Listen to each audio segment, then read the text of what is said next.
Exam tonic 10 कदम part 10 में मैं MS Akhtar आपका स्वागत करता हूं। आज का हमारा टॉपिक है an epitaph composed by Walter de la Mare. तो याद रखेंगे an epitaph is a poem and its poet is Walter डिलामेर।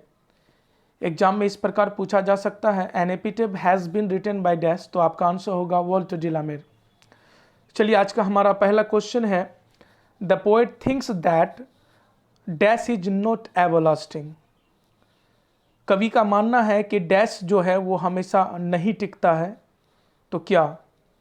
Manav, lady, सुंदरता, ghost.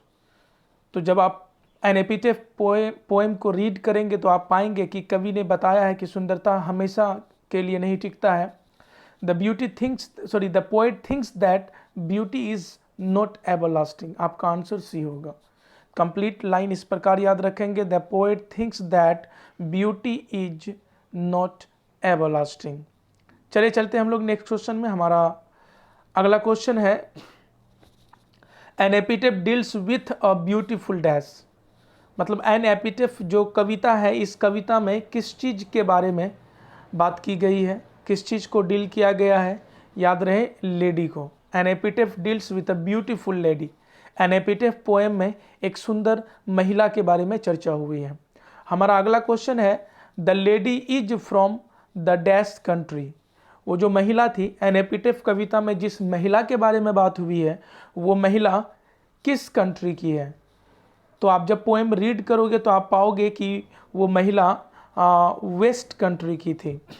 The lady is from the west country. Sentence complete याद रखेंगे the lady is from the west country. महिला जो थी वो पश्चिमी देश की थी। चलिए चलते हैं हम लोग अगले क्वेश्चन की ओर। हमारा अगला क्वेश्चन है the word crumble stands for. ये जो क्रम्बल शब्द है, ये शब्द किस शब्द के लिए प्रयोग हुआ है? तो याद रहे the word crumble stands for die, क्योंकि क्रम्बल का मतलब मरना होता है, समाप्त हो जाना होता है। तो डाई मतलब भी मरना या समाप्त होना होता है। तो the word crumble stands for die. हमारा अगला क्वेश्चन है the lady lies in a dash. The lady lies in a dash. महिला डैश में पड़ी हुई है। कविता जब आप रीड करेंगे तो आप पाएंगे कि महिला जो है वो कब्र में पड़ी थी। The lady lies in a grave. The lady lies in a grave, यहाँ ग्रेव का मतलब कब्र होता है। तो the lady lies in a grave, महिला कब्र पर पड़ी हुई थी। चलिए चलते हैं हम अगले क्वेश्चन की ओर। हमारा अगला क्वेश्चन है dash beauty does not remain forever. Dash सुंदरता हमेशा नहीं टिकता है। तो कौन सी सुंदरता? Dear friends, there are two types of beauty, external beauty and internal beauty. बाहरी सुंदरता और आंतरिक सुंदरता। हमारा चेहरा जो दिखता है वो एक्सटर्नल ब्यूटी है और हमारे अंदर जो क्वालिटी है वो इंटरनल ब्यूटी है। तो बात अगर एक्सटर्नल ब्यूटी की जाए तो वो आज है कल नहीं रहेगा। तो इसलिए external beauty does not remain forever. बाहरी सुंदरता जो है वो हमेशा के लिए नहीं टिकता है। तो बाहरी सुंदरता हमेशा के लिए।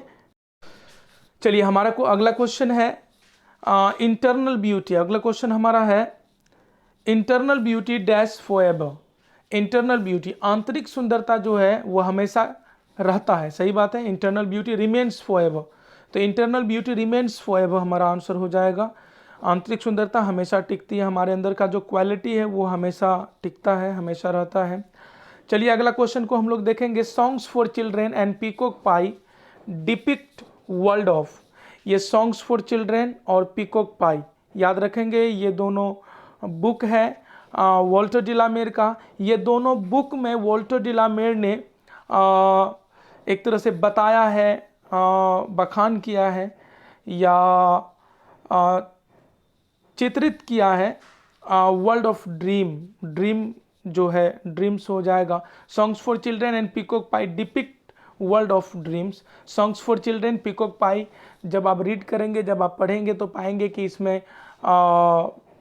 वर्ल्ड ऑफ ड्रीम्स मतलब सपनों के दुनिया के बारे में इसमें चर्चा हुई है। चलिए अगला हमारा क्वेश्चन है the lady looks to the poet. The lady looks दिखती है टू द पोएट, कवि को। वो महिला कवि को कैसी दिखती थी? तो याद रखेंगे मोस्ट ब्यूटीफुल, सी हो जाएगा। The lady looks to the poet most beautiful. क्या हो जाएगा? Most beautiful. चलिए हमारा अगला क्वेश्चन है और ये अंतिम क्वेश्चन है। After the death of Walter's father, Walter de la Mare के पिताजी के मर जाने के बाद he had to move with his family, उसे मूव करना पड़ा था अपने परिवार के साथ टू डैश। तो अपने पिताजी के मर जाने के बाद वॉल्टर डिलामेर जो है वो अपने परिवार के साथ कहाँ चले गए थे, तो याद रखेंगे लंदन चले गए थे। After the death of Walter's father he had to move with his family to London. Thanks for watching my video. जल्द ही मिलेंगे हम लोग नेक्स्ट पार्ट में।